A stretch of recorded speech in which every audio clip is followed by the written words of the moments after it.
Specs on, specs off. We'll take them off.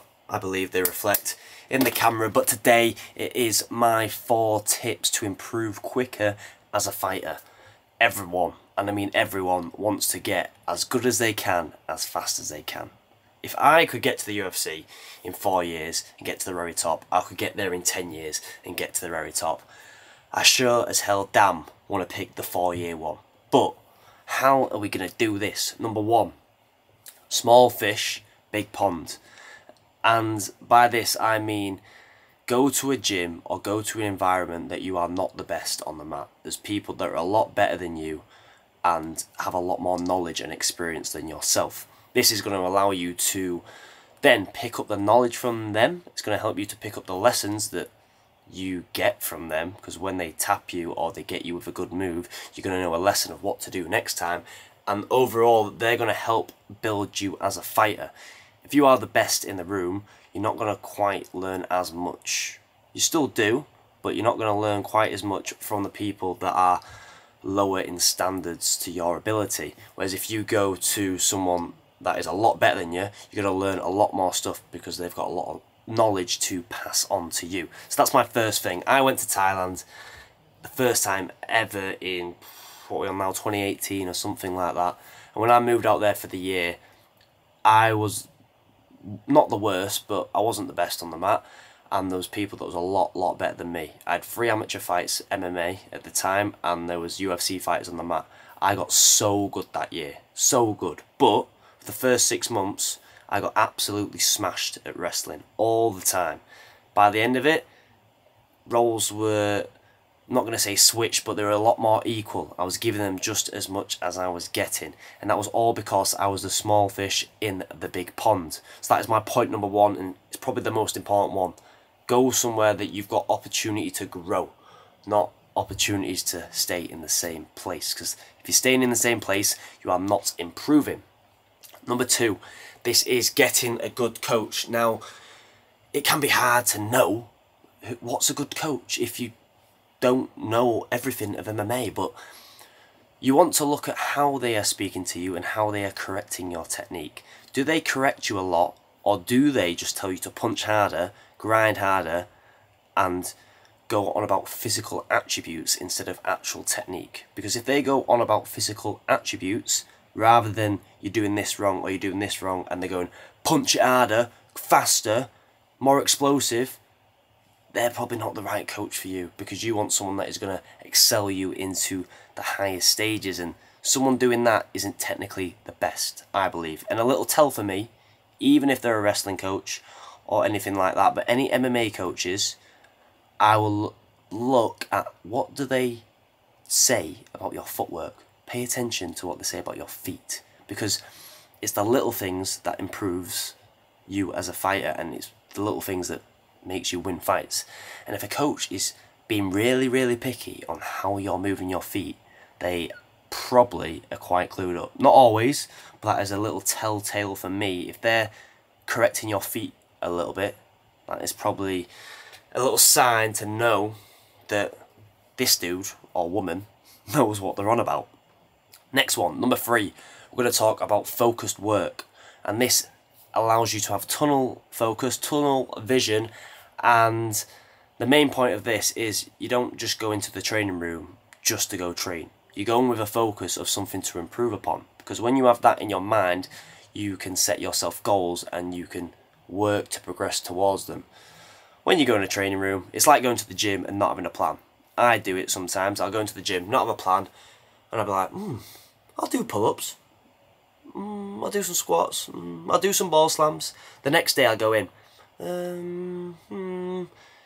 yeah, I'll do some pull-ups again, I'll do some dips. I've got no structure and I've got no goals I'm working towards. Whereas when I've got a plan, I have done for the last 2 months, I wrote one up. I have 3 sessions that I'm doing the same every time because I want to improve upon in those areas. This is the same with your training in MMA.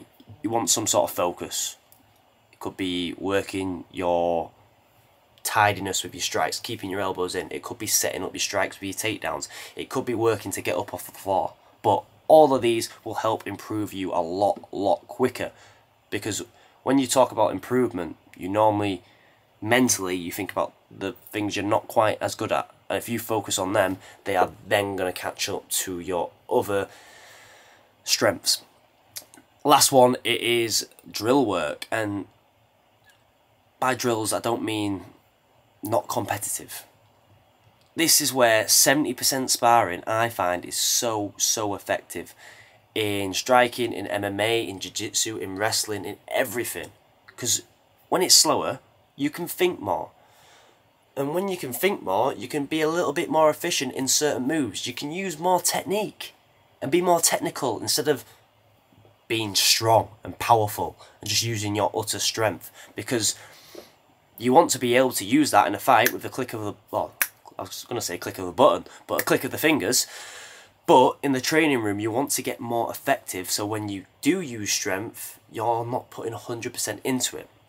Now, I worked on my turtle position, my wrestling from turtle, for a year straight in lockdown at 70% level with, I'm going to say, an older man. He was an Olympic coach for Canada, and because he was old and retired, he didn't have the fitness I had. So if I went 100% in the first few rounds, my session was done for that day.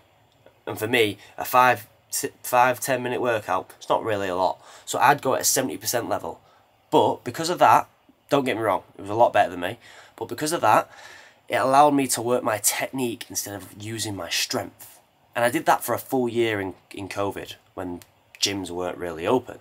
And then once they opened, I went back and I started going people that was my age, with my sort of strength, my sort of power, my sort of speed.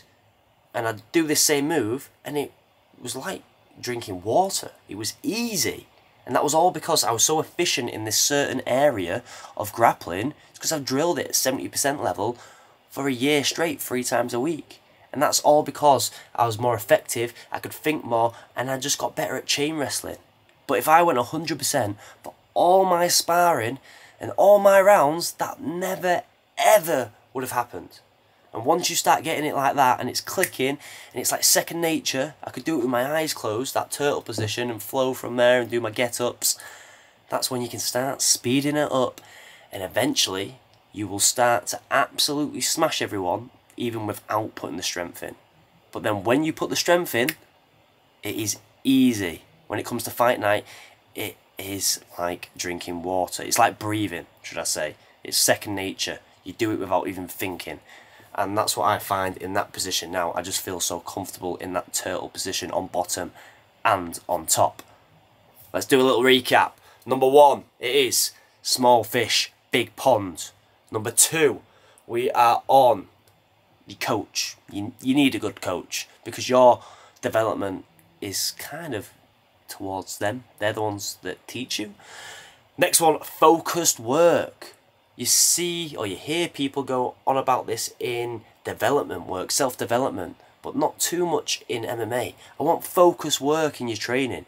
Even in a striking session, just focus what you want to work on in that striking session. And I bet you're going to improve so much more in that area because you're focusing on everything. The setups, the technique, everything. And then the 4th one was drill rate, 70% sparring. It's going to help you get more effective and efficient within those areas for when you're going 100%. 4 main tips to improve quicker as a fighter. I wish I knew these when I first started, but they're 4 tips that I swear by. That's what we do round here, 'cause we're built different, and I'll see you in the next one. Bish, bash, bosh.